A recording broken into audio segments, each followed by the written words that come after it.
Okay, good morning, everyone. Thank you for joining us this morning for our council meeting here at the RTA. I'd like to call this meeting to order. This morning, our invocation will be given by Reverend Claude Axel with Mount Pilgrim Baptist Church. Reverend?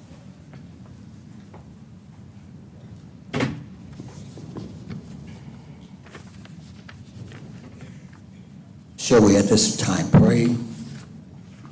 Eternal God, our gracious Heavenly Father, how great you are. And to call your name, we know that your name is worthy to be called.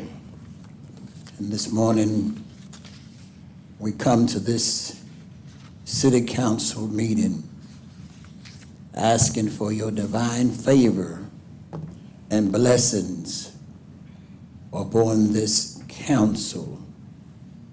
I pray, God, that you will give each council member, give them eyes to see, give them ears that they may hear the concerns of the people from the community and wherever else that they may come from. But then, oh God, give our council members as well as our city manager and his staff, along with other officials, give all of them hearts that they not only would listen and see, but that they would be able to feel the needs, the compassion, and the concerns of our city at large. God bless America. In Jesus' name, we do pray. Amen. Amen. Thank you, Reverend. Our Pledge of Allegiance to the flag of the United States and to the Texas state flag will be led by Jalen Morales. She is with my office, the Office of the Mayor, and our Public Relations Specialist. Please join me in the Pledge of Allegiance. I pledge allegiance to the flag of the United States of America and to the republic for which it stands, one nation, under God, indivisible, with liberty and justice for all. And now for the Texas flag. Honor the Texas flag. I pledge allegiance to thee, Texas, one state under God, one and indivisible. Thank you, Jalen. Ms. Huerta, would you please call the roll? Mayor Paulette Guajardo. Present. Council members Roland Barrera. Here. Sylvia Campos. Here. Gil Hernandez. Here. Michael Hunter. Here. Jim Klein. Here. Mike Pesley. Everett Roy. Here. Dan Suckley. Here. City Manager Peter Zanoni. Present. City Attorney Miles Risley. Mayor and Council, a quorum of the council and the required charter officers are present to conduct the meeting. Thank you, Ms. Huerta. City Manager's comments. Mr. Zanoni.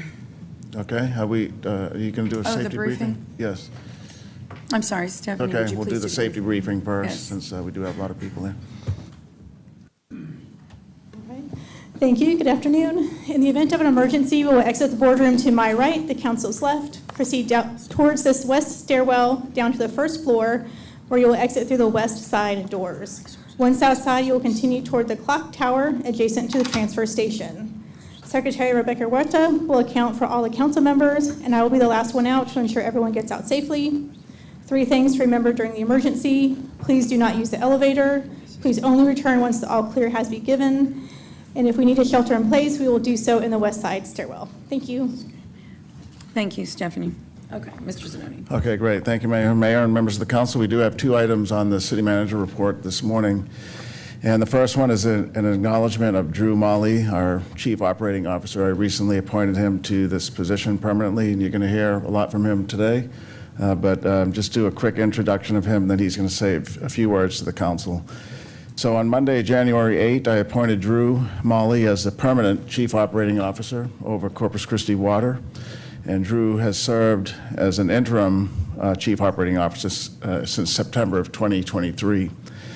Drew has been with the city for over a year now. He joined the city in September of 2022 as CCW's Director of Water Systems and Support Services. He has over 16 years of experience in municipal government, leading numerous programs and services related to water and wastewater operations. So before joining the city of Corpus Christi, and this is where we found Drew, he was in Houston, the city of Houston, where he spent most of his career. There he served most recently as the Director of Drinking Water Operations. Now we know Houston's pretty big city, and their water operation is as well. In his position, he was responsible for over 600 employees, an operations and maintenance budget of $180 million, and a capital improvements program of $200 million. And Drew had worked with the city of Houston since 2006, and before his role as director, he served as assistant director for water operations and managing engineering of water operations. So in 2021, in addition to his regular job, Drew picked up the chair of the Texas section of the American Water Works Association.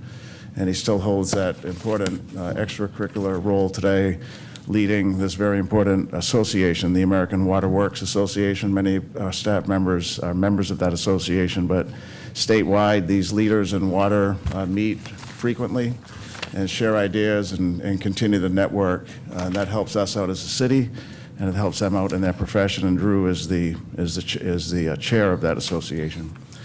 So in addition to his over 16 years of experience, he has a bachelor's in science, a Bachelor of Science in Civil Engineering from Texas A&M University in College Station. He maintains a TCEQ Class A water operator license, and he also is an engineer, and so he has a professional engineer license in civil and environmental engineering and is registered in the state of Texas. So with him vacating his prior spot, we did place Nick Winkleman, who you all are familiar with. Nick is serving as an interim role in the Director of Water Systems and Support to backfill Drew's vacant spot. Nick has served our operations since September of 2023. So with that, for the council and the community, let's have Drew, let's welcome Drew to this new position, and Drew's going to come up just to say a few remarks. Drew? Thank you, Peter. And good morning, Mayor and Council. What's fun about this opportunity here is really I'm just one small part of a larger organization that is fully committed to the city. We have over 500 employees in CCW who are behind the scenes, ensuring that our community has safe drinking water and that their wastewater is collected, treated, and released back to the environment. I will tell you, as Peter just mentioned, that environmental stewardship is important to me. Having gone to school at Texas A&M University, earning a civil engineering degree, and also earning a specialty degree in environmental engineering. My family lives and works in the Coastal Bend, where we raise livestock. My small kids are bee farmers. They are also proud sixth-generation South Texans. Many of their ancestors lived off the land and needed it to survive. Corpus Christi is in the business of running a water utility. And more importantly, Corpus Christi Water is in the business of protecting public health. The greatest civilizations on the planet started next to reliable water supplies. Without them, their existence would not be possible. A prominent Corpus Christian in the business community was quoted saying last week, "There are cities without police departments, without fire departments, without libraries, without streets, and without schools. There are no cities without water." Our team is committed to the cause of protecting public health and being part of this community. I want to recognize them. Many are sitting right here today, and of course, many are not, because they are operating and maintaining the infrastructure that we sometimes take for granted. Many folks in CCW and other departments are continuing to step up to deliver water supply solutions. Permits are moving. Funding is available for us at costs far below the open market would provide. The state and nation is looking for us to lead the way in water resiliency. The biggest obstacle is waiting. So I thank each and every one of you for what you do for this city. And as Peter mentioned, I think you'll probably be seeing me a little bit later. Thank you very much. Great. Thank you, Drew. Thank you. Okay, great. Mayor, the second item on my city manager comments is just a quick recap on the extreme weather event that just happened about a week ago. I know we probably already have forgotten it, but we did want to recognize some of the achievements of the city and our first responder teams and some of the commitments we always make to include making sure the most vulnerable populations make it through an event like this. Just over a week ago, this event happened, and it began on Sunday, January 14. Just as a side note here, Corpus Christi had freezing temperatures from 2:30 a.m. Monday to 11:05 on Tuesday. And so if we're awake enough to do the math, that's over 32 hours of below freezing temperatures. Representatives, though, from over a dozen city departments all proactively met early last week before the storm, as we normally do, to prepare. And those departments included our police and fire departments, our parks and recreation departments, public works, solid waste, our gas department, libraries, animal care, housing, the airport, Corpus Christi Water and our public health district, and then communications and emergency management led by Billy Delgado, who's here with us this morning. Now, the city and a lot of what we do need help from our private sector partners, and that's something we've stressed in the past 5 years, is building strong relationships with agencies and partners that help us achieve having a high-quality life for our community, and that includes the Red Cross and the RTA. And it also includes Nueces County Emergency Management, the City of Robstown, TxDOT, TDM, which is the Texas Department of Emergency Management. AEP Texas is a strong partner, especially in events like this. The Port of Corpus Christi, we even worked with the Texas State Aquarium to prepare for a shock to sea turtles and other wildlife. The U.S. Coast Guard and the United Way, those are some of the agencies that helped us achieve pretty good results last week during that cold weather event. We provided relief for the unhoused and for those that didn't have heat necessarily in their homes. In addition to using city libraries and senior centers and the Ben Garza Gym as daytime warming centers for the 4-day period, we also opened an around-the-clock cold weather refuge. This is the first time we did this, and it was at the Corpus Christi Natatorium, the Corpus Christi Gym, right next to the Corpus Christi Natatorium on Saratoga. This provided accommodations overnight for 2 nights, 2-3 nights when we saw the coldest of the nights, and we were there when we first opened it, and sure enough, a lot of folks were coming in who otherwise would probably be on the streets with no shelter. So the refuge team that staffed the center was comprised of city employees from several departments who this is not their normal line of work, but they volunteered to work around the clock. The Red Cross helped in providing blankets, sleeping cots, and other supplies for this refuge center. It was pretty successful, so we'll continue to add that to our mix of services to the community when we have extreme weather events like this. So some statistics here from Monday, January 15 through Wednesday, the 17th, that's when it was the coldest. 2,683 people used our warming centers. So over 2,600 people came in just to warm up a little bit, and our warming centers, which you can see here is our libraries or our senior centers, and 37 people took advantage of that overnight shelter at the natatorium, 37 people. And the same time, the Salvation Army and the Good Samaritan Rescue took in an additional 178 persons who are homeless. And so they opened their facilities to provide more accommodations, getting 178 people in warm shelter for those 2-3 nights of cold. We opened up our 311 call center. That's, you can dial 311 whenever there's a question on city services and business. And that's open normally during the operating hours. Monday was a holiday, it was a Martin Luther King holiday, so normally that would have been closed, but given that we knew it would be a cold event, we opened it up, and we had almost 350 calls that came in that day, so it's well worth opening up that center. Our Housing and Community Development Department, along with the Police Department, visited several areas of the city to conduct welfare checks. I know this was important to the council. Welfare checks on seniors that we know who receive meals from us daily. We didn't just say, we'll see you in a few days. We came by and checked to make sure they were doing okay. We gave them gloves and hats and socks and warmers as well if they needed it. We want to thank the RTA because the RTA, along with our Corpus Christi Police Department, helped transport anybody that needed a ride free to any one of those shelters I just mentioned. That's something we've always had, but it's good to repeat here that anybody that got onto an RTA bus and said, I need to go to this warming center or I need to go to Salvation Army, were taken free of charge with no questions asked, and that's part of our business protocol. The city also began informing the public via news releases and social media about tips to protect their property and their pets. We did use our reverse alert system numerous times to make sure those that have signed up for it were aware of the coming cold and what to do about it. Animal care, which is a big deal for us and improving every day. We had a total of 609 calls from the morning of January 12th, Friday, through the morning of Wednesday the 17th. And we gathered over 100 animals, 100 pets that were either strays or were not provided shelter.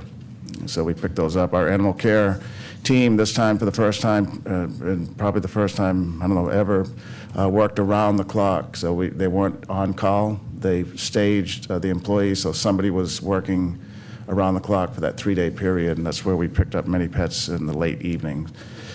And so also, we did a great job this time getting the community activated to help us with the fostering of animals, and we had 22 pets that were taken to foster homes from persons that volunteered, came in, filled out an application, got some training, and took 22 pets that otherwise would be in cramped accommodations. And also through that, 12 pets were adopted out because of that outreach, even during that cold weather event. So that concludes kind of a summary of it. We do want to repeat again our thanks to the community because, again, this city can't do everything alone in our community. Right. Peter, yes, ma'am. to that point, I would just like to add and thank Yeah. the Gulf Coast Humane Society. They're always great partners, Right. specifically this time around, I believe we only had to transport 2 dogs over to them for, purposes of more space. Right. Because, I'm sorry, the last time, I think it was over 10.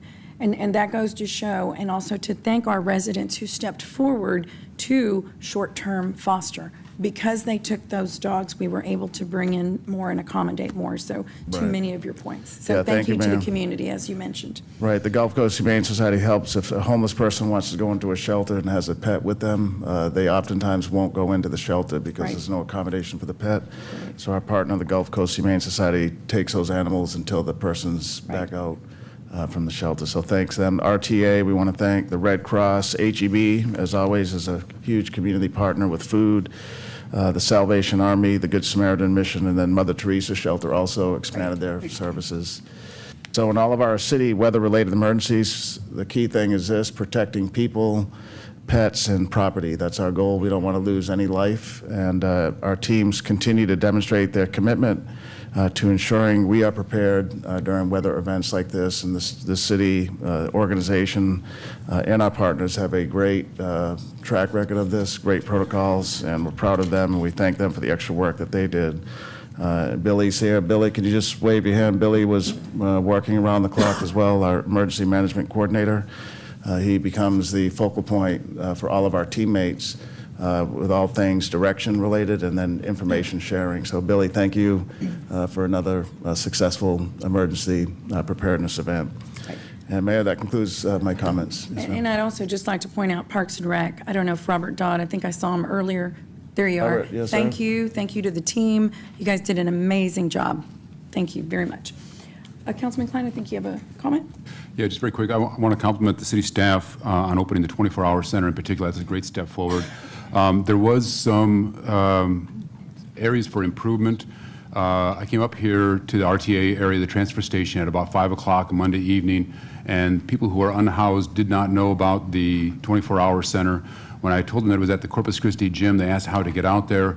After a fashion, we found that Route 15 goes out nearest to the CC gym, but Route 15 does not come into the downtown area, that they would have to take another bus over to the Ayers transfer station to be able to get on Route 15, to be able to get over to the gym that night.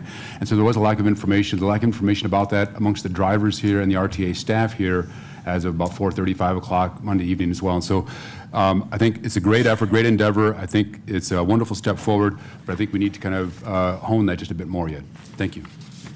Thank you, Councilman. Okay, thank you, Mr. Zanoni. So with that, we'll go ahead and move on to our public comment. We'll start a few minutes early. Mr. Risley, would you please recite the rules of decorum? Citizens are authorized to present their views to the council on city-related matters. However, such should be done in a factual, precise presentation, and questions of council or staff are inappropriate. Loud, boisterous, profane, or obscene language or behavior is not allowed.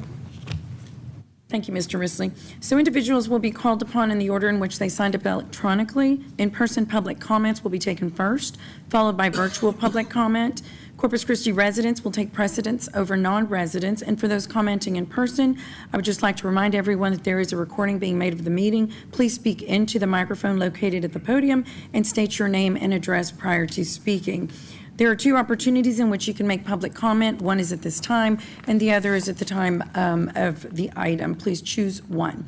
Citizen comments are limited to 3 minutes.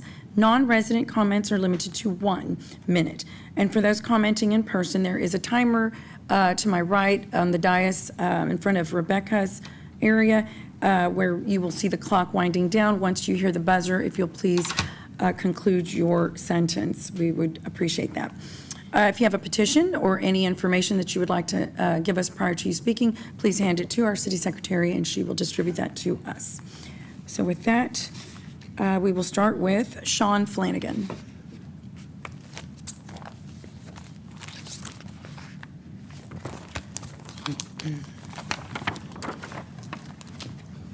My name's Sean Flanagan. I live at 4218 Herndon Street. What I'm about to say is my own opinion, not representing any group. I was really pleased with what y'all just reported, City Manager, concerning how you handled the freeze. You thought outside the line. You had a pretty effective, not perfect, but pretty effective response. As you go into this water deal, you're going to hear a lot of folks get up and you're going to get an earful, no doubt. There's probably about 200 people in this room and everybody's got an opinion. Probably all of y'all got an opinion. The point I'd like to make is that Prop A, for the credibility of the city leadership, was a disaster. Folks did not believe what the experts and what city leaders told them, and they rejected Prop A. We want to avoid the same deal. I got my opinion on this, but I'm not going to tell you what I think. But what I'm going to recommend is you do another PR campaign like you did on Prop A. But the Prop A campaign problem was, you said, here's the solution, like it or lump it. On the desal deal, you've got lots of options, and you need to bring the city along with you on these options. In other words, why do we need more water? What's the options if we don't have any? How much do we need? What are the sources of water? There's various sources besides desal. All of them got positive and negatives. Bring us along on the journey. In desal, there's several options of how you can do desal. Bring us along, show us the options. Pricing, there's various options where you can do on pricing. All of these things got advantages and disadvantages. Don't do another top-down approach. Do an approach where you show us the options and you say, hey, gang, this is what our options are. You lay them out, and then you make the choice and you say, hey, this is why we think that this is the best thing to do for the people of Corpus Christi. You got 200 people in here maybe. All of them got a set opinion. But we got 300,000 people out there that, you think they know everything about it, but they don't. Inform us, show us the options, and then show us why you're choosing the right path forward. Thank you. Thank you, Mr. Flanagan. Patricia Jones.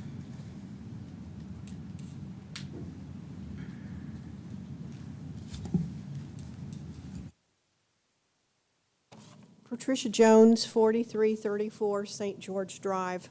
I'm here today because I strongly oppose the planned Inner Harbor desalination plant. The plant would discharge tens of millions of gallons of salty brine per day back into Corpus Christi Bay. It would be an environmental disaster, devastating to fishing, birding, recreation, and tourism. The Hillcrest residents have said they don't want this plant, as it would threaten the health, safety, and well-being of their community. Public hearings have not been held in the Hillcrest neighborhood. There is a pending Title VI complaint against the city from this neighborhood. Desalination is the most costly of water options. It would cost more than recycled water and many more times than reservoir water. The desal plant would be for the benefit of heavy industry, yet residents would be expected to pay for it in higher taxes and higher water bills. Final cost of the desal plant could run into millions of dollars. The money instead could be better spent on repairing the city's aging water infrastructure. Drought and water scarcity are the norm here in South Texas. It's every citizen's duty to conserve water. However, industry is held to a much lower standard with regard to water conservation. For decades, residents have been paying at a significantly higher rate for water than industry. Industry should be paying for water at the same rate that residents pay. In a drought contingency plan, exemptions for high-volume water users should end.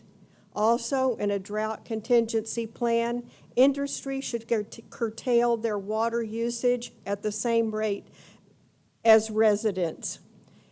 Bay water desalination is not a good solution to our area's water needs. Thank you. Thank you, Ms. Jones. Peter Moore. Peter Moore? Is Peter Moore here? Yeah, okay.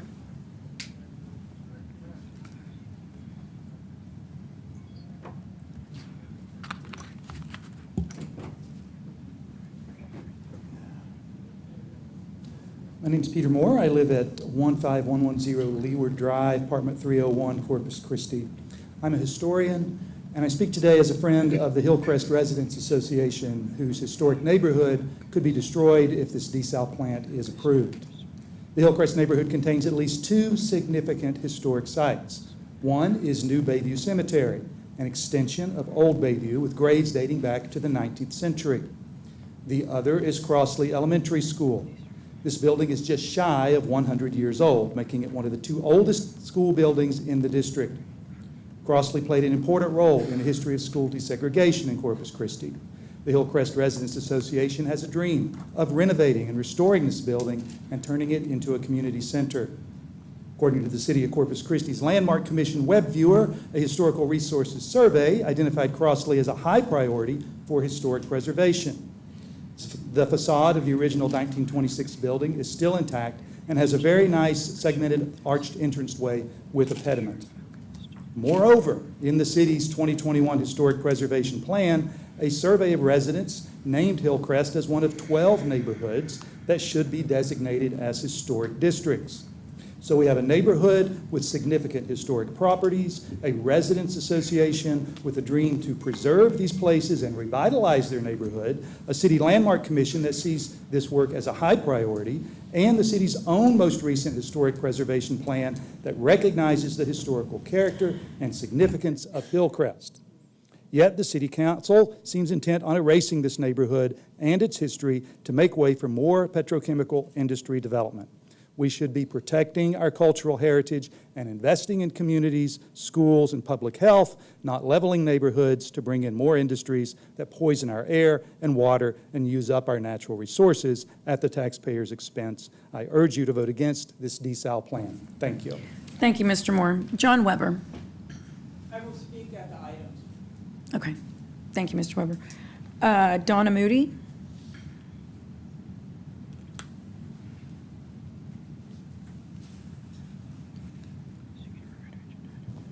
My name is Donna Moody. I live at 6325 Senators Court. I am a relatively new resident to Corpus Christi, and I love it here. I want you to know that. The desal plans, however, are very disturbing to me because, number one, it has nothing to do with the residents. It's about heavy industry. In an area that's already so populated with heavy industry, why are we paying hundreds of millions of dollars to put in a desal plant in the hopes of bringing in more industry? It's going to destroy our beautiful bay. The discharge from desal is going to kill off the live creatures that support our bay.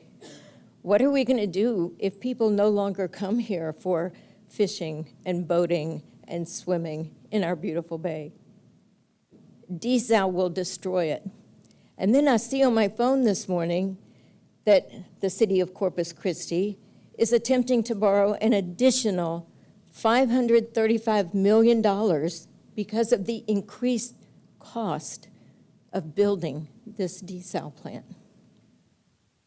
So that's over $115 million that you're planning on spending. And then it's of no benefit to the citizens of the city. It doesn't improve our water conditions. It only provides water for heavy industry. Please, vote no. Don't bring that into our bay. Thank you. Thank you, Ms. Moody. Susie Saldana, Susie Luna Saldana. Number 5? Okay. Justin McKenzie.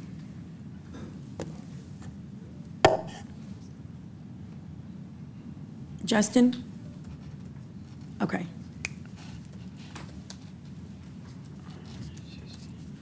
Lamont Taylor. Arturo Lima.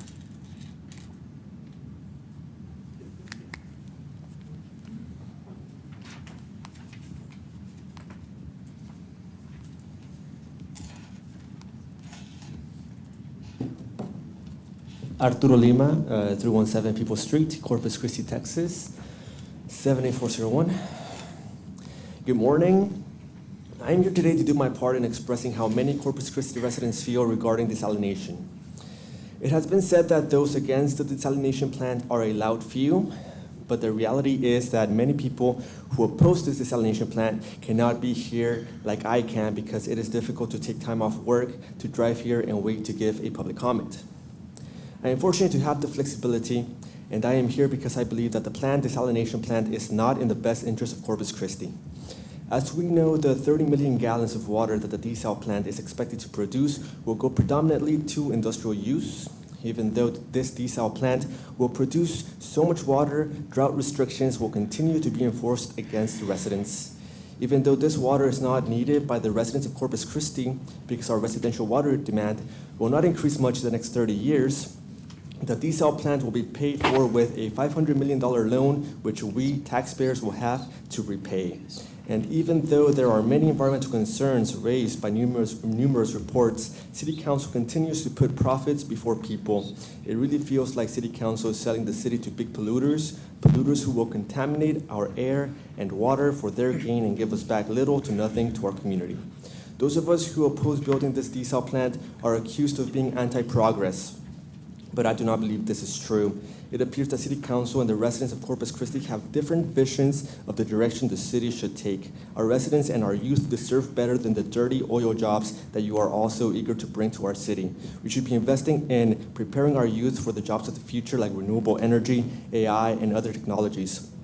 But the jobs they find in this city are in dying industries such as oil, which has caused enormous harm to the coastal band with repeated oil spills and air contamination, which cause our neighbors to get sick. I am here to ask City Council to hold a vote on desalination and respect the will of the people. Thank you. Thank you, Mr. Lima. Alicia Casparidis.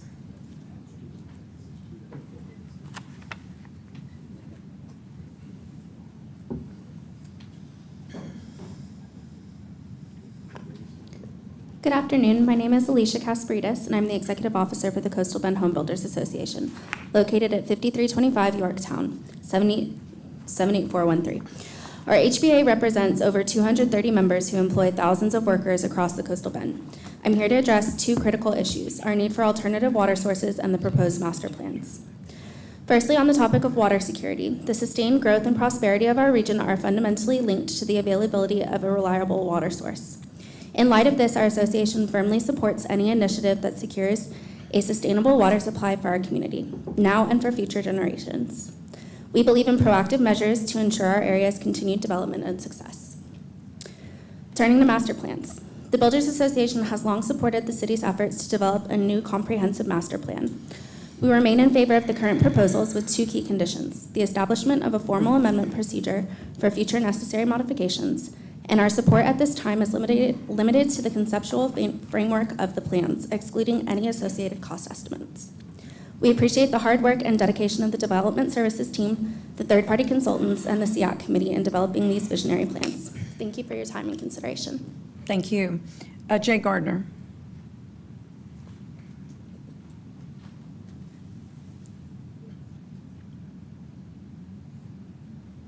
Hello, Council. Jay Gardner. I live on Sweet Bay in Flower Bluff, and I'm here representing the Island Strategic Action Committee. And actually, we passed a resolution at our last meeting to extend the no-wake zone along Packery Channel. The county is putting up a living shoreline along that edge, and they've asked us to do that. We've looked at this probably every other year at ISAC, and it's time to extend that. Everybody sees a wreck at that dog leg every year, so we're going to recommend that you guys take that up and look at extending the no-wake zone. There's a lot of other good stuff going on at ISAC. As you guys know, the mobility plan. Peter, I want to thank you for staff's time and attention on a lot of these things that are going out on the island. And thanks. And then the next speaker is actually Bob Corbett, who is the subcommittee leader, and we have another recommendation for you guys on some FEMA flood elevation issues that we've been looking at on the island with some infill lots. So thank you for your time. Thank you, Mr. Gardner. Bob Corbett.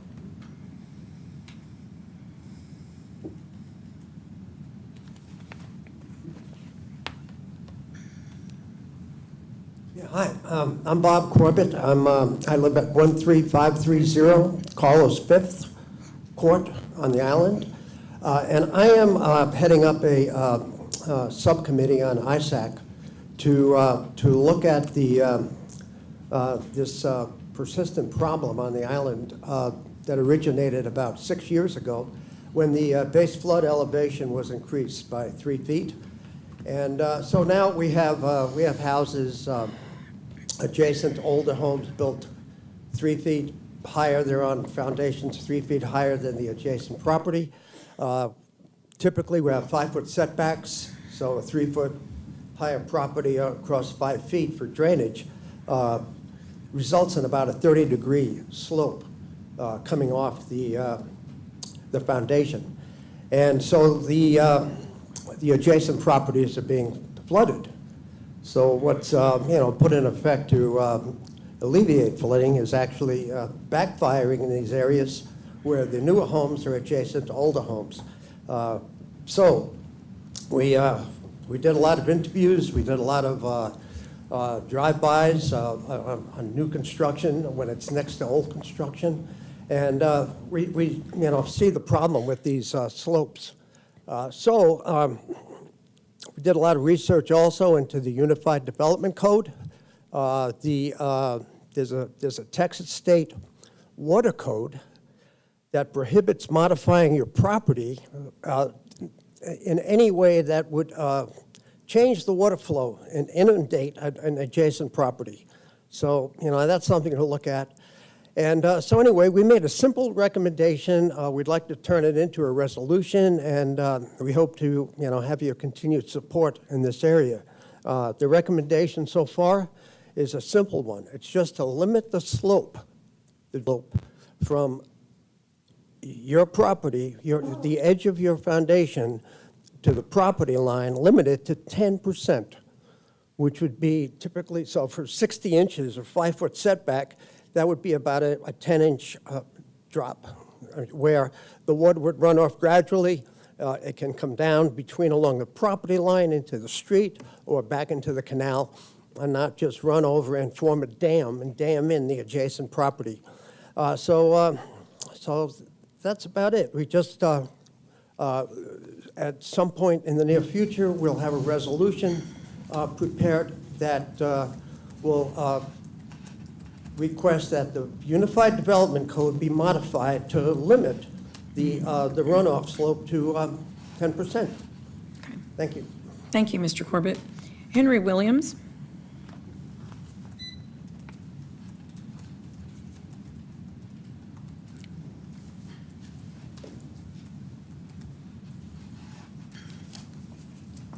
To the mayor, city council, city manager, I'm here with regard to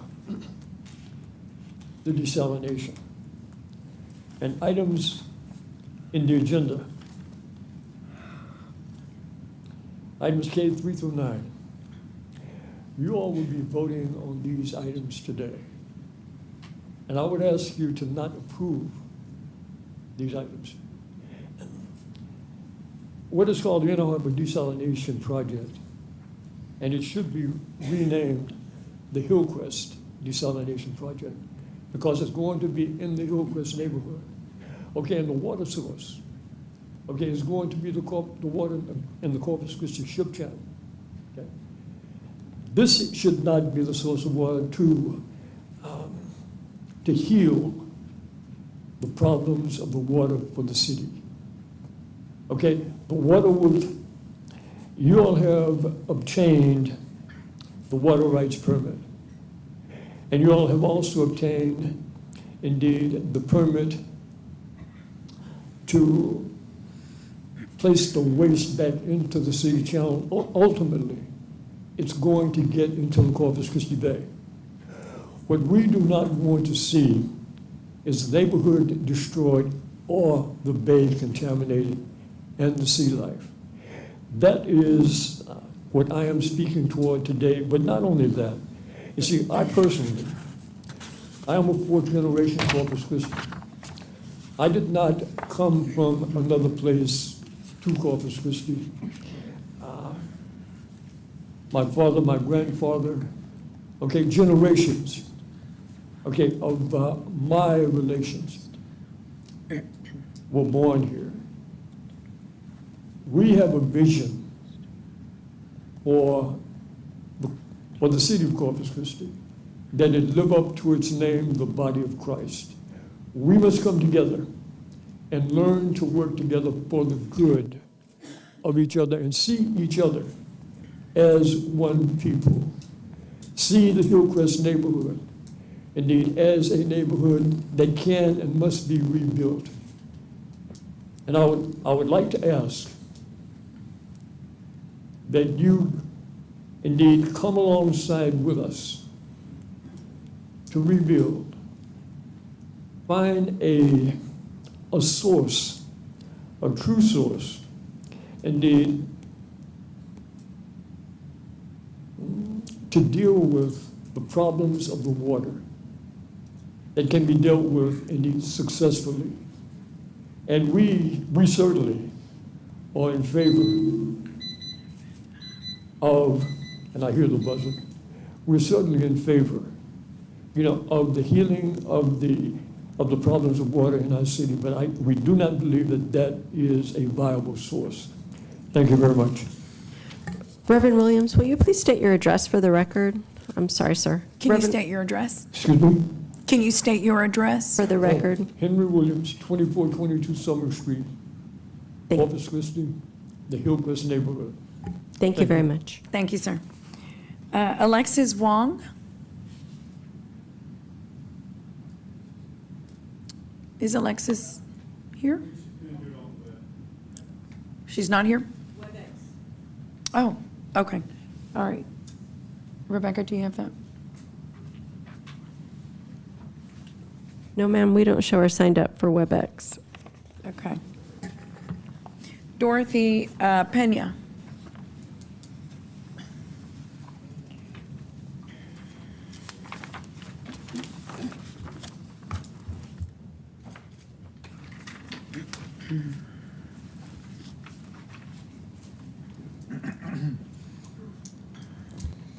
Dorothy Pena, 2114 Meadow Pass Drive. So the city secretary office has not published the notice of application and preliminary decision for industrial wastewater permit. So I guess there was a paper that was received on the 17th from TCEQ that was dated the 12th of 2024. So per the TCEQ's request, the city should publish the notice as soon as possible, but no later than 45 days, which would be February 26th, at which point then the public has the ability to make a comment about, their fears about desal or their concerns. So I guess I'm curious and I'm excited to see that permit, and I'm hoping that it'll also be in Spanish. I don't know if that's possible, or how you all make sure that that information, those permits, are in Spanish and accessible for all people. I also want to say that I am opposed to this project, obviously. I don't think creating more complex systems for a complex system is very wise. Doing something as complex as desal, and this is just one potential desalination project on top of 3 others, that doesn't seem like a very ecological thing to do. And doing some research as far as how salinity changes the currents and flows of water, which then affect the entire world. This is not just a concern for our community, it's a global concern. This is a complex system that we're trying to, that we will affect by our decision making. And we keep talking about the future and how concerned we are about it, but this could have devastating impacts for many generations, not only in our community, but globally.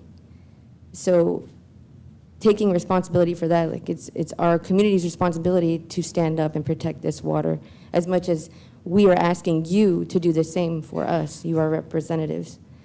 I also am against this simply because of the type of narrative that has been created around it, that we need this water for the people, and creating derision in the Hillcrest community with African-American community members, telling them that we need this water, and making it seem as though they are the ones that are holding us back from having water to drink. So I think the first person that spoke made a really great point as far as the way you've gone about trying to promote desal to our community. You have thrown a community under the bus, Hillcrest community, and you've thrown the ecology of the bay under the bus. And we know that it's not for us. We know it's for industry. We don't use millions of gallons of water a day. Thank you, Ms. Pena. Joseph Lewis. Is Joseph Lewis here? Okay. Joseph is not here. Armand Alex.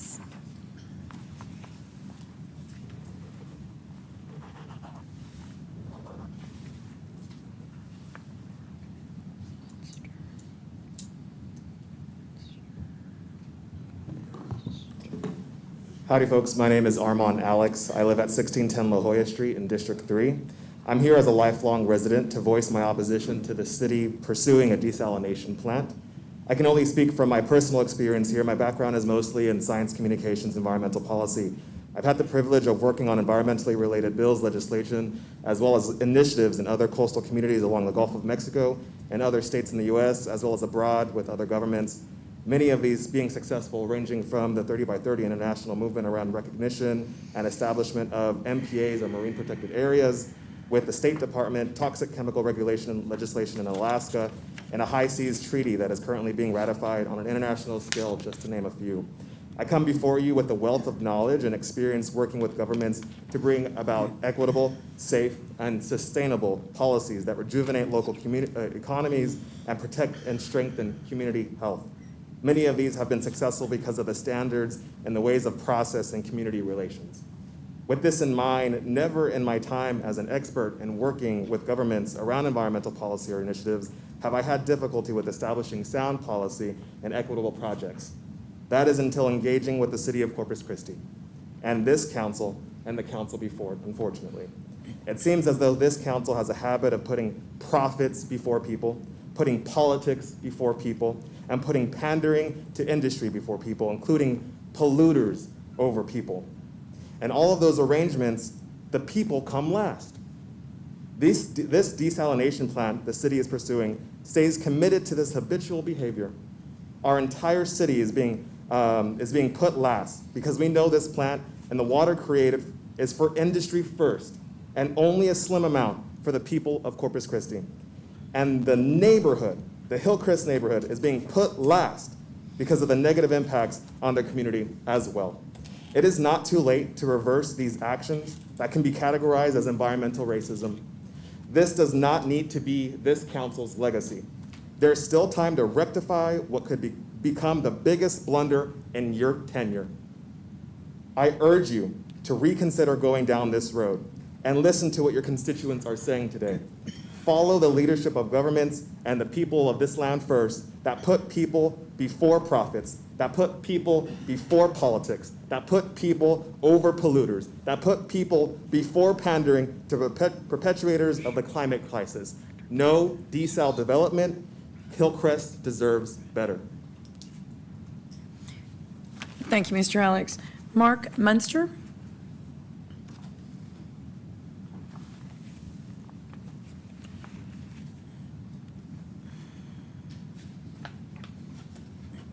Hi, my name is Mark Minster. I live at 2921 Airline here in Corpus Christi. I've been born and raised here.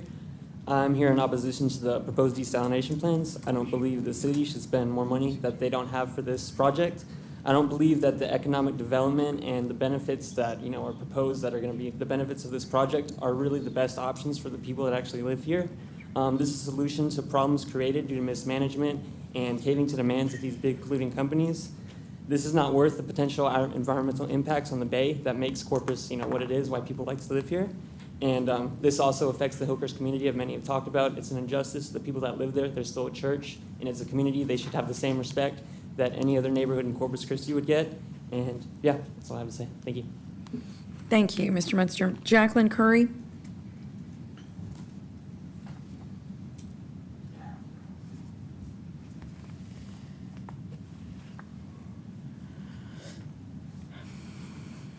Hello, I'm Dr. Jacqueline Curry from 8 Virginia Hills.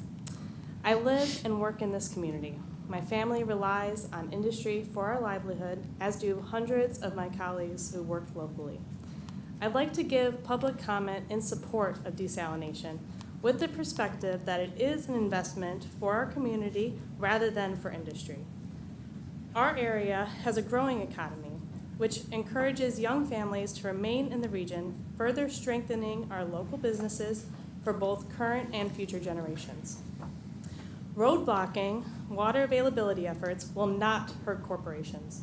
They will find other investment opportunities, but this region will struggle to find the funds to sustain, let alone improve infrastructure. Over the course of the past years, the city has been able to improve infrastructure, expediting road repairs, building and parks improvements, and more. These improvements are made possible in part by the same industries that employ many of our city's residents. Bringing new technology with potential environmental impacts to the region can be intimidating. But if we continue to stall developmental progress and drain our natural resources, desalination could look like for the coastal bend. We have the intellectual capital in the region to do desal right and continue to work to solve resource challenges while protecting the natural environment, which is an important element of quality of life and economic prosperity for the region. The region needs sustainable, drought-resistant, and diversified water sources to ensure prosperity for residents and industry alike. Desalination can fulfill this need. Thank you. Thank you, Ms. Curry. Blanca Parkinson?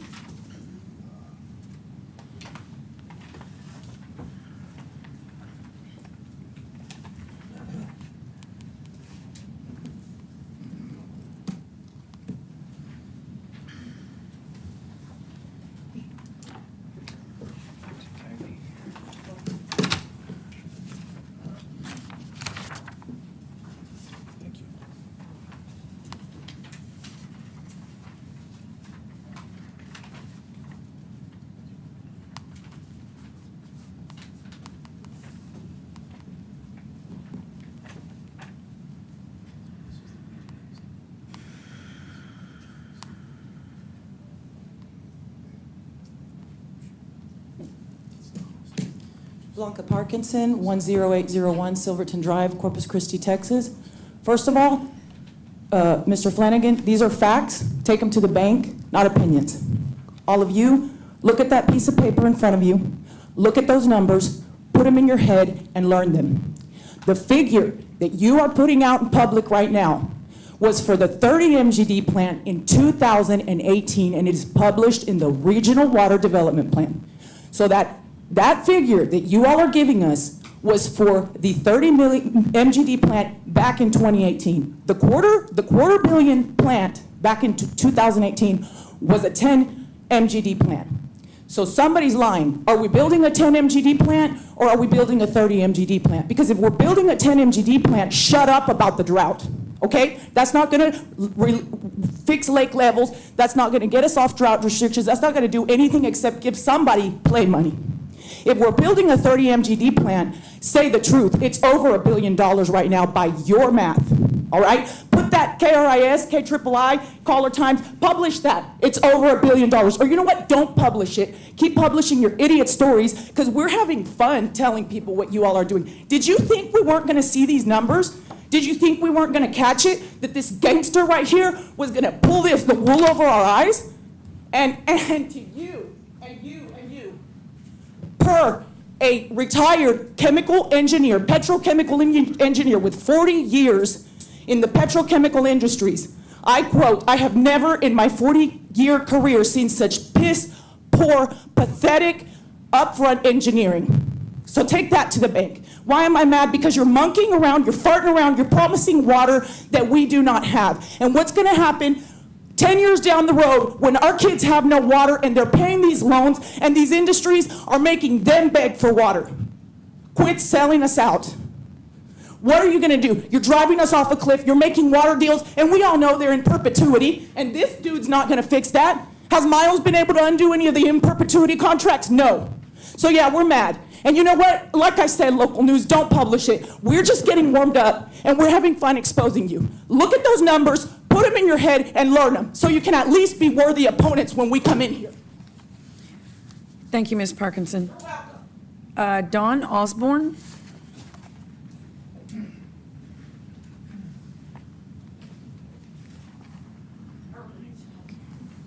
That's a hard act to follow. Hi, my name is Don Osborne. I reside at 1605 Mestina.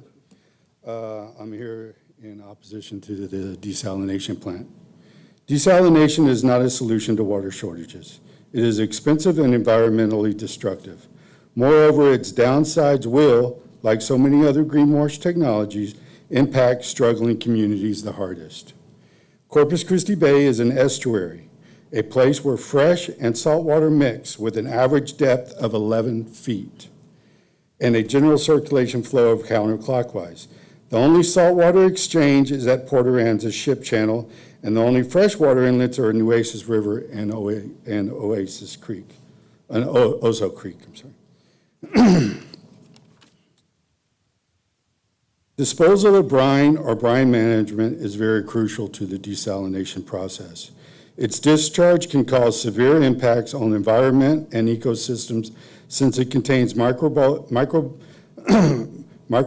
disinfections, byproducts such as scavengers and biocides, and coagulants like ferric chloride, aluminum, heavy metals such as iron, copper, chromium, nickel, molybdenum, never can't say that one, and who knows what else. I have worked as a hydroblaster in cleaning those oil storage tanks, and they don't make you wear the full body protective gear with respirators for no reason. It is a dirty, dirty, chemical-filled substance. Unrefined and refined oil contains many harmful chemicals, and there have been more than just a few oil spills in the ship channel. Conventional brine discharge methods such as discharge into surface water, seawater, deep well injection, land application, and environmental ponds can inversely affect marine ecosystems and soil quality owing to the presence of the above-mentioned constituents that can induce salinity variations, pH fluctuations, temperature changes, etc. Saltwater is more dense than freshwater and will sink below freshwater, leaving freshwater on the surface to become warmer, causing greater evaporation, again rising the salinity levels. During times of drought, lack of fresh water further increases salinity. The increase of salinity reduces the amount of dissolved oxygen that can be held suspended in the water. And it does not take a scientist to figure out the effects of lower dissolved oxygen, higher temperatures, increased heavy metals, and pollutants have on the enclosed water system. I could not think of a worse location than the ship channel to place a desalination plant unless it is to clean up an already continuously polluted waterway that displaces historically black neighborhoods for the benefit of industrial polluters, increases demand on electrical grid, and benefits only bad faith corporate neighbors that do not pay their fair share of taxes, Mr. Osborne. leaving our community in financial hardship. Say no to sir. more corporate welfare. Barbara Canales. Barbara Canales.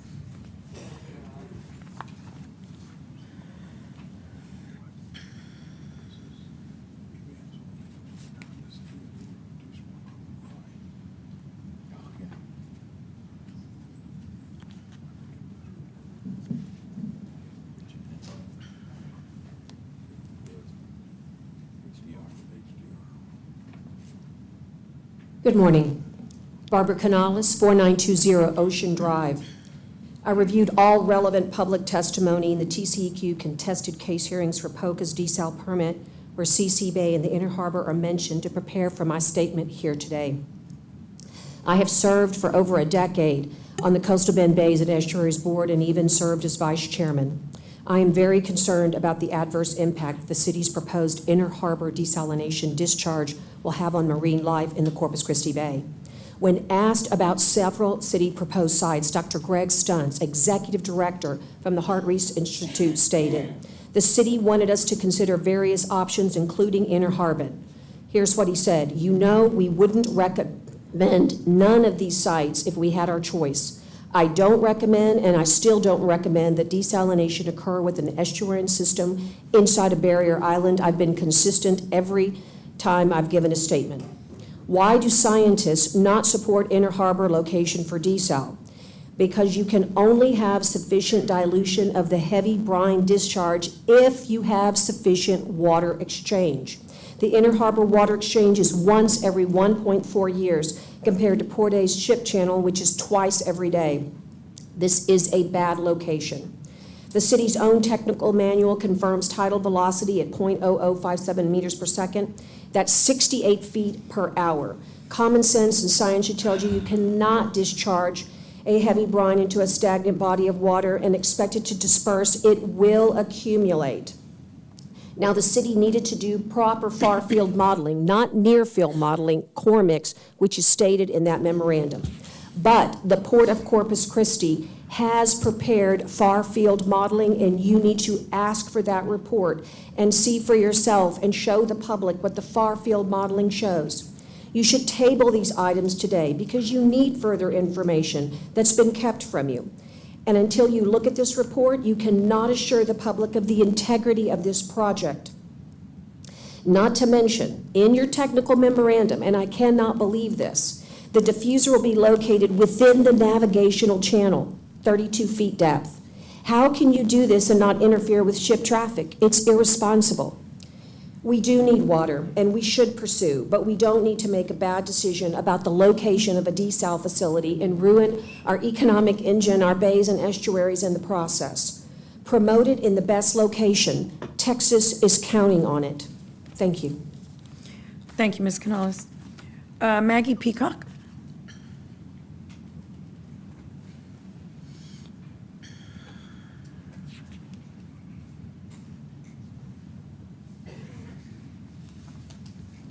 Alrighty, Maggie Peacock, 1773, Ennis Jocelyn. I want to emphasize, as another community member did, that these meetings are incredibly inaccessible. I'm able to be here today because I'm currently not taking classes and I have a flexible job, but that is not the case for most students and working class people for whom this desal project will disproportionately disenfranchise. I wish I could get inside the brains of all of you who are pushing so heavily for desal, because I really do not understand. I do not understand how y'all are okay with the desal plant killing our bay. One of my first memories here in Corpus is walking along the bay at night and hearing dolphins, and it was so magical. And we will never be able to hear that again. I know many of y'all have kids and grandkids, possibly great-grandkids, I don't know. Do y'all want them to enjoy this place we call home? Also, desal will wipe out all of the life in the bay, kill the fishing industry, kill the tourism industry, which all of these things generate money for the city, so again, I simply do not understand. I do not understand why you are all pushing so hard for environmental injustice. This is what you are going to be known for, environmental racism. No Hillcrest residents are pushing for desalination, and this is where you want to build this facility. I cannot comprehend in my brain how cruel that is, that you all are building this desal plant and not listening to the Hillcrest residents. I do not understand how community members are bearing the brunt of this cost, and yet the water produced from this plant is for industry, not for the people. And you all know this. Do not pursue desalination. I really want to talk about the intersectionalities of all these problems, how fossil fuels are contributing to the climate crisis, which is leading to more water scarcity, and desal will just perpetuate the climate crisis. But I know when we talk about that, many of y'all just tune out. Do what is right for the people. That is why you all are in these seats, not to exploit this place. I love Corpus Christi, and I love these people that live here, and that's why I listen to them, that's why I find community in them, that's why I find home in them. I wish you all would do the same. This is not a complex issue, and that's what people with money and privilege want you to believe. I'll say it one more time, do what is right for the people. It's so beautiful to see so many community members standing up. If y'all continue to push for desal, that shows y'all's true colors and who you are as a person and public official. It's so infuriating that so many community members come together and speak out against this, and y'all might just still continue to do business as usual. I simply do not understand. I cannot wrap my head around it. No desal, the status quo has got to go. Thank you, Ms. Peacock. Dr. Nancy Vera?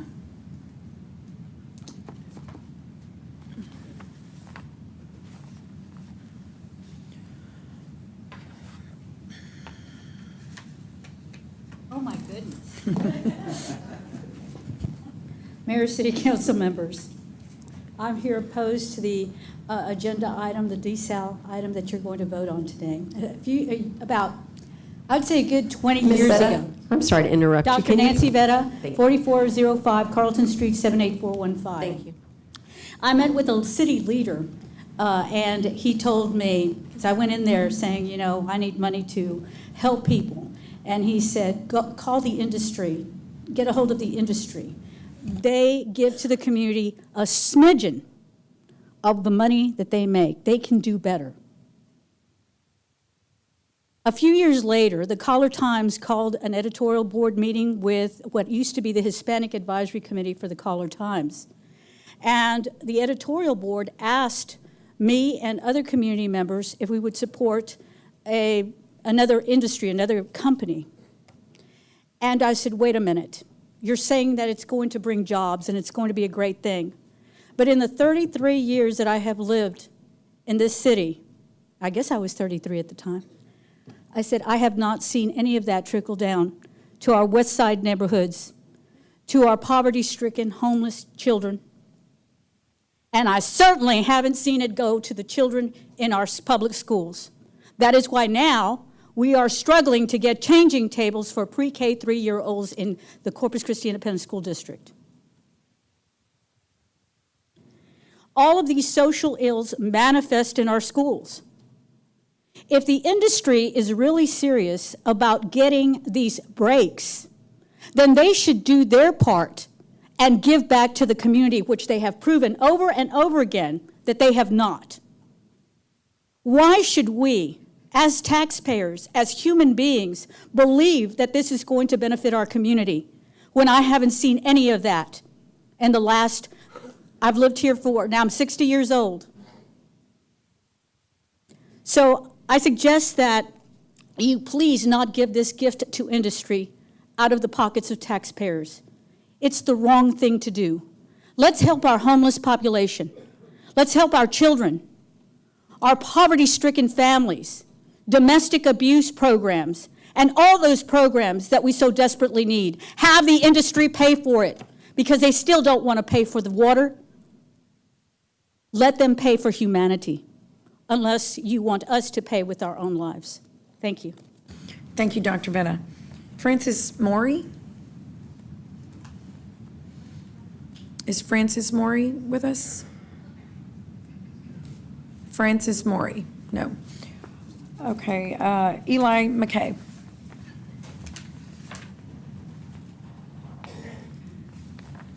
Thanks for bringing that mic down, Nancy. Hi, everyone. My name is Eli McKay, and like all of you, I live on the land of the Karankawa and Lipan Apache peoples at what is now 1008 Marguerite Street in District 1. I didn't really prepare anything today. You know, I normally do. I'm a planner.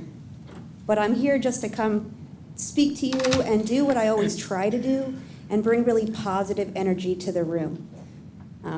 It is really nice to see the community coming together around this issue, even despite our differences. I kind of want to talk about, I don't know if y'all have read 1984, but I would hope that most of you have. A quote from that book is that he who controls the past controls the future. And so I want to talk about the past a little bit. I was kind of trying to figure out what I was going to say today, and I was looking through some of my notes from things I've said in the past, and I happened to come across a public comment that I made back August 31st in 2021. My comments then, just like today, are against this reckless desalination project. And in this comment, I spoke about a presentation that the council was given in October of 2020 that went over options for water. They went over, obviously, desalination. They went over reuse. They went over groundwater. Most of y'all probably remember those presentations, I hope. I'll say what I said then again. I believe that the groundwater and reuse made a heck of a lot more sense for our community. Not only were they less expensive, but faster. We might, I mean, that was 2021, so it's been a few years since we were having this conversation before. And since then, the dollar amount has more than doubled of what was needed. So there's a quote from Peter Zanoni in the September Caller Times of 2020, and he said, and I quote, "For the rest of the $211 million, the average residential city utility customer rate is projected to increase from $1.82 to $3.12 a month by 2028. And I wish I would have had time to see what our current rates are, but it is amazing to see how things change and how costs continue to go up. Former CEO of CWW, Mike Murphy, said, right now, if we built the desal plant, it's mostly for commercial use and there's not a benefit for residents on the south side. I would say there's not a benefit for most residents, regardless of what side of town you live on. Darn, that 3 minutes goes fast when you're not prepared with a long speech. So I guess that's my time, and I'll speak with y'all later on. Thank you. Thank you, Ms. McKay. Victoria Holland.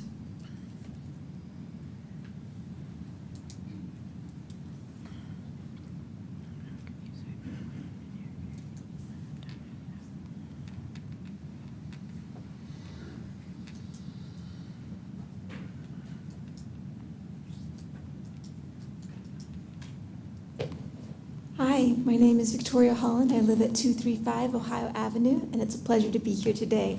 Sorry y'all had to wait while I walked the long way and down the whole way. I want to speak today about our water rate model, because what concerns me is I agree. We need more water, and I think desalination will have to be part of that. This particular project, I think, is not it. I think it's a bad idea.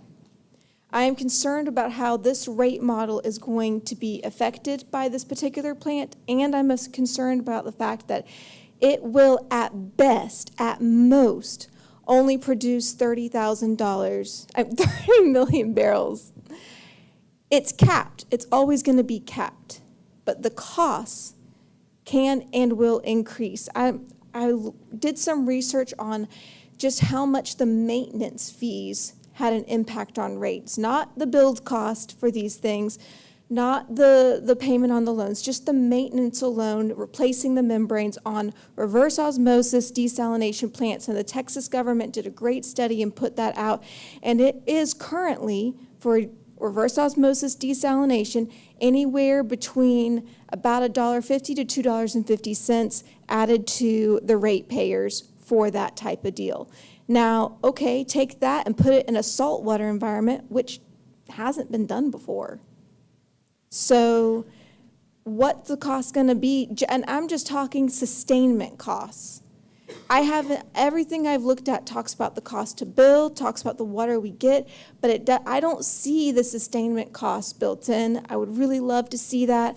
I don't see any type of points specifically made about what we're going to do for water once it's built. If industry has grown at all, if population and industry have grown, we'll need more water.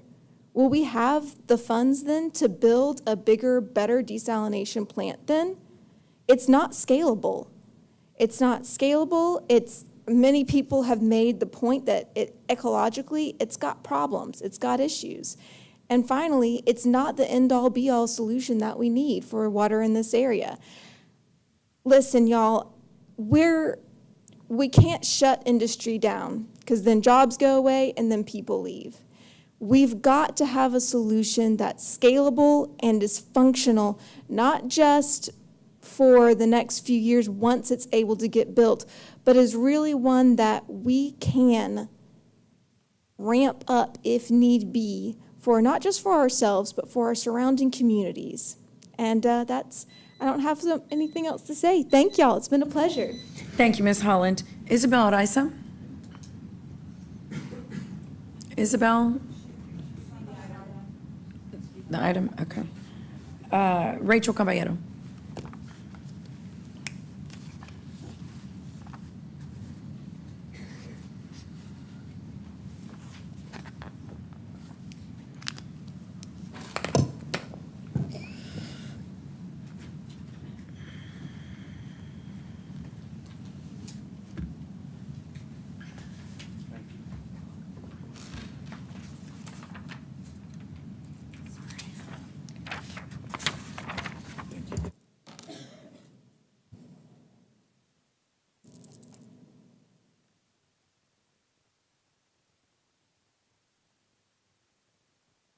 Go ahead and give one to Miles.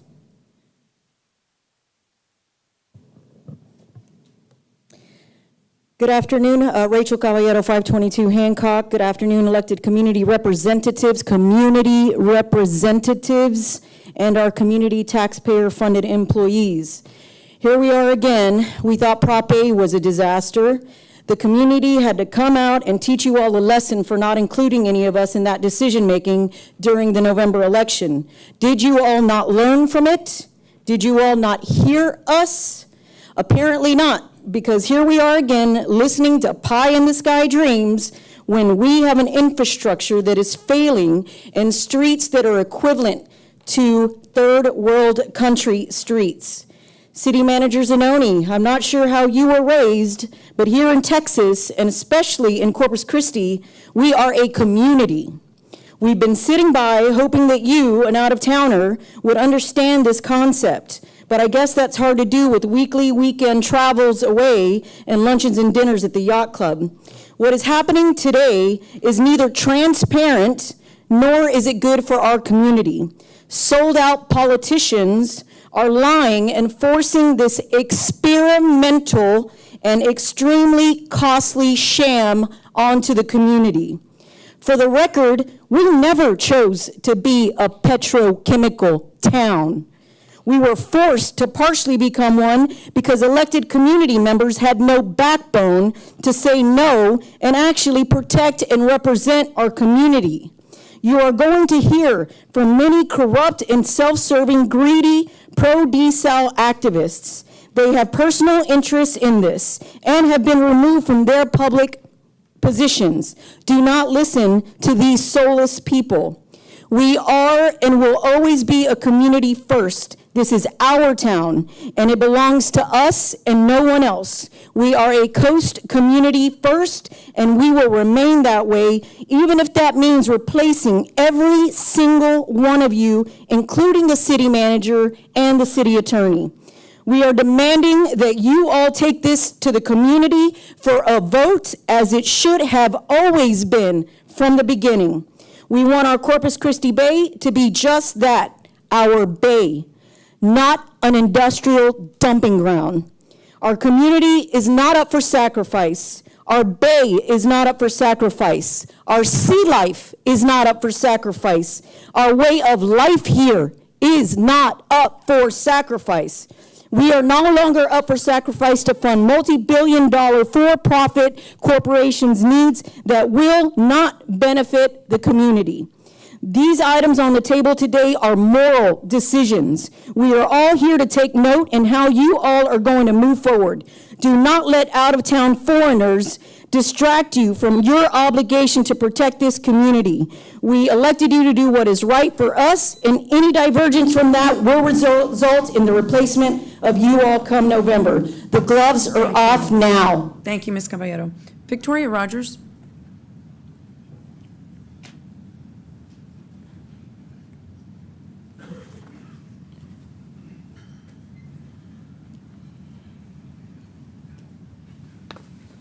My name is Victoria Rogers. I live at 15837 Grenadine Drive out on the island. It's not fair for me to go after her. She was so good. But my biggest point, and I haven't heard enough of it said, is there's the amount of electricity that this desal is going to take. And I'm really concerned. Just last week on the island, the electricity went out, and it was just a minor freeze. I mean, if it's too hot, the electricity goes out. If it's too cold, the electricity goes out. If the wind blows, the electricity goes out. What are we going to do when we bring in this plant? And everything I've read just talks about the substantial drain on utility, and that's my point. Everybody else has said everything. Thank you. Thank you, Ms. Rogers. And that question will, along with the rest of them, will be answered in the presentation. Brian Gully.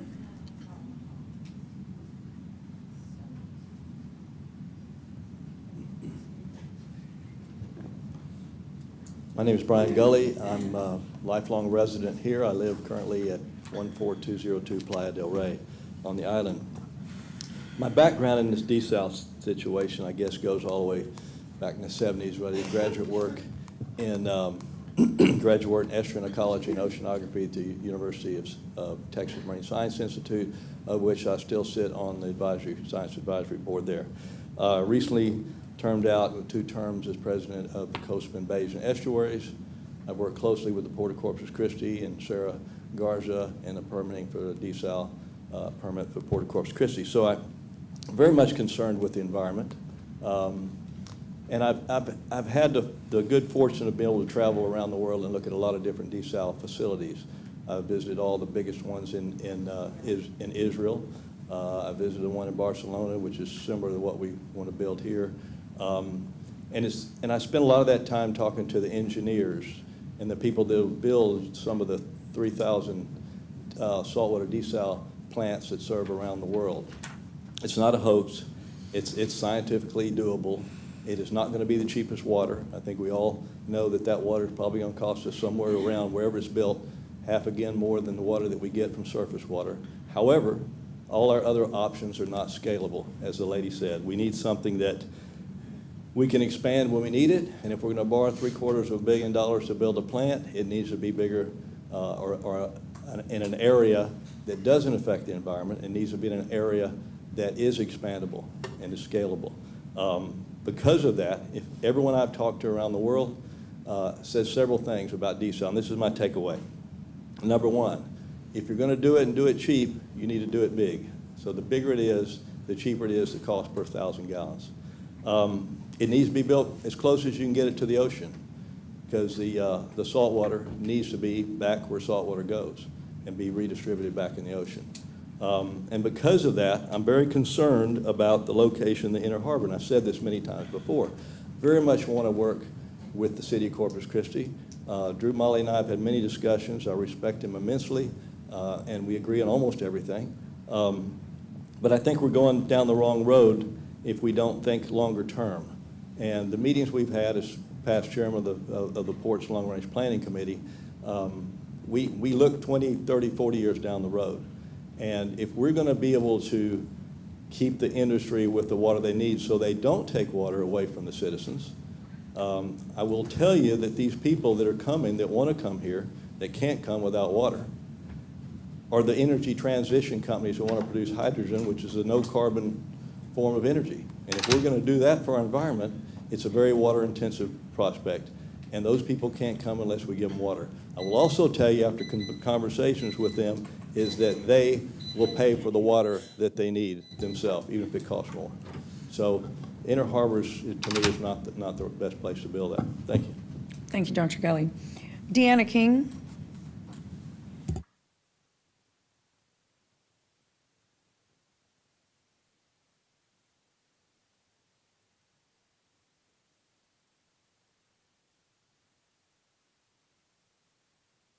I'm here to address the City Council on the desal matter. I currently live in the Crestmont area with zip code 78415. I didn't intend to talk today. I intended to just sit back and not say anything. But I am a product of the Hillcrest area.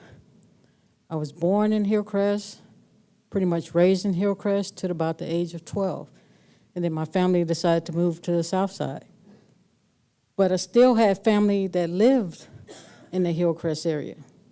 Actually, my grandmother, who is 93 years old right now, she was uprooted to have to go to the south side because of what's going on with industry. My grandmother and her sister were the first African-American family to integrate in the Hillcrest area. And it's disheartening that this city has come to not invest in people, but invest in industry. I look all over America today, and anytime there's growth, there's always got to be growth in the African-American communities or the minority communities. I never thought that that would exist here in Corpus Christi, and I never thought that this would happen in Corpus Christi. So by y'all votes today tells me that y'all gonna either get in line with the rest of the country or y'all gonna invest in people. I know my pastor, he did a sermon this weekend about David and Goliath. People of Hillcrest is David, and Goliath is the industry. And your vote will make a determination of which side you're on. But I'm going to tell you, it may pass today, and if it does, I'm going to let you know that eventually David does win. Thank you, Ms. King. Alice Upshaw Hawkins.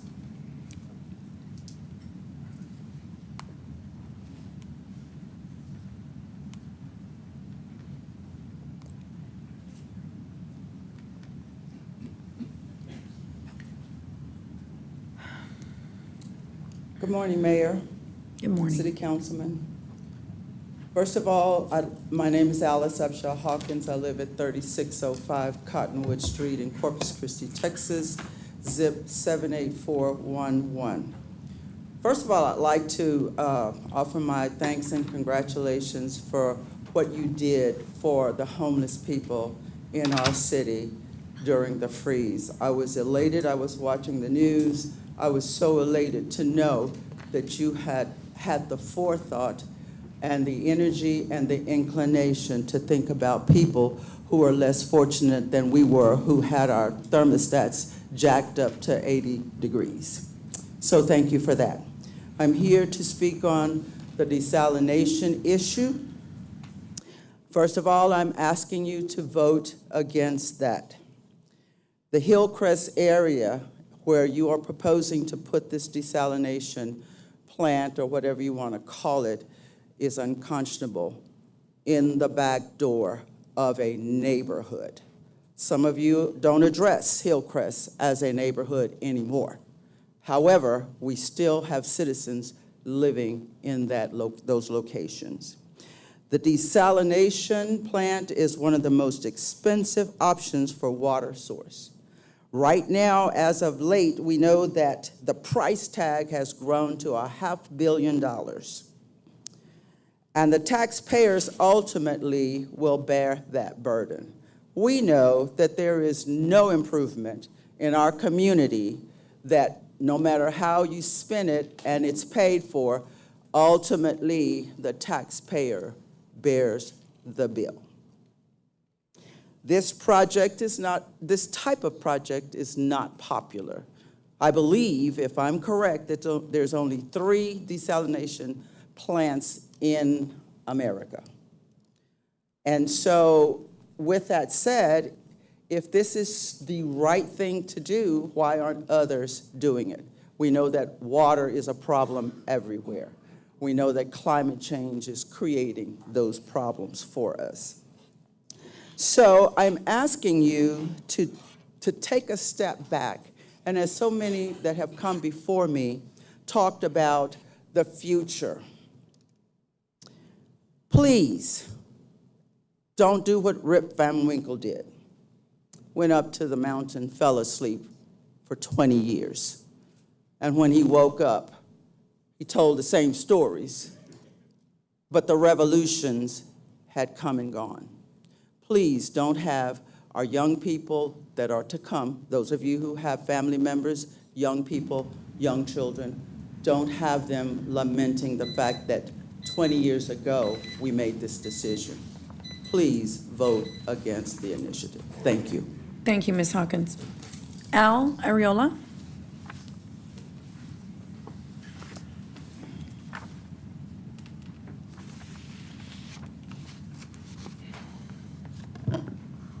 Good afternoon, Mayor, City Council.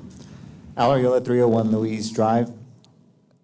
I'm here representing the United Corpus Christi Chamber of Commerce.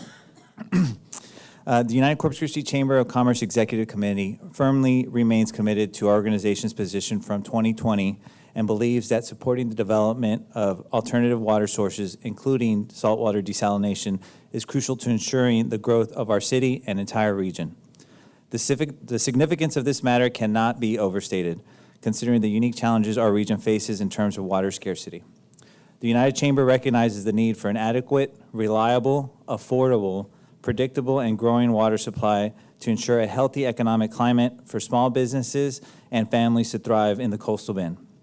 We urge collaboration with our regional partners to attain a sustainable and dependable future for our water resources. Thank you for your time. Mr. Ariola. Darcy Schroeder.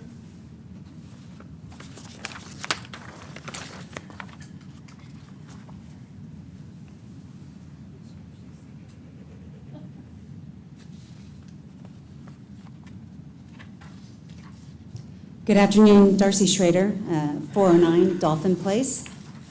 For the past decade, I've watched as the city has studied and then restudied and then discussed and then represented water supply projects. It's time to move forward with one that can provide this region with a drought-proof water supply. Seawater desalination has been done in communities around the world. It's technology that has been repeatedly tested. I've heard numerous comments with this us versus them rhetoric that local industry is not a part of this community, which is inaccurate. Some of us in this room currently, like myself, or have previously worked for one of our local industrial companies. I know others in this room who have relatives, sons, daughters, neighbors, friends who work at one of the local plants.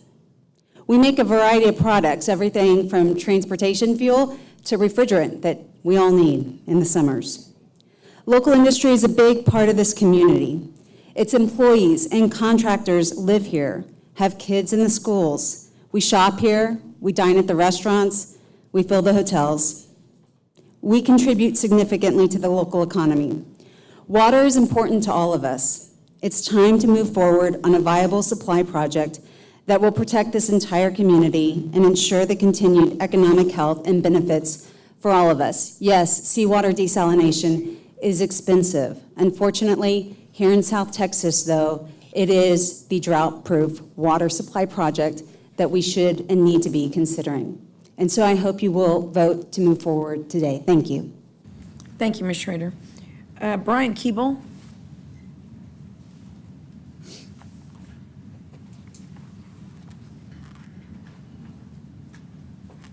Hello, I'm Brian Keeble. I'm CEO of B3 Acquisitions, and I'm at 4350 Ocean Drive. The desalination plant, this is a vital thing that we absolutely have to have for tourism to come, for everything else to come. What people don't understand is that this increases our total overall supply. Even if, which this isn't going to be the case, but even if industry got every last drop, that frees up our reservoirs for us to have. We currently rely on rain, essentially. Everyone says that this is so expensive.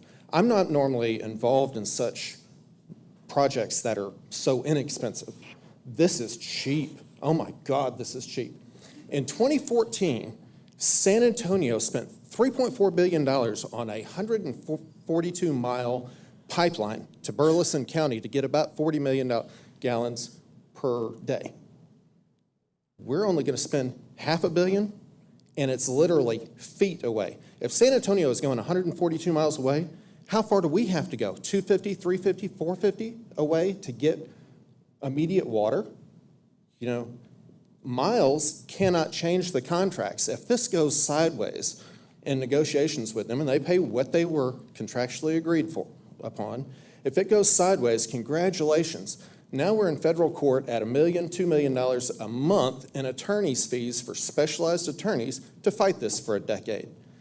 And then a federal judge can say, oh, you know what? They're not getting enough water and they're paying too much. Let's go on ahead and spend this, honestly, a trivial amount of money over time to get a viable resource right here. And the discharge permit's already in place for very near the ship channel, which changes water twice a day. Wherein lies the problem? I deal with hundreds of companies that want to be here. Within the second question is about water, and most of them are not going to be heavy water users, hotels, things like that, but it's still very important to them. We need to be very forward-thinking, and actually, if we're going to do anything, make it bigger. Anyway, thank you for your time, and I appreciate everything that you do. Thank you, Mr. Keeble.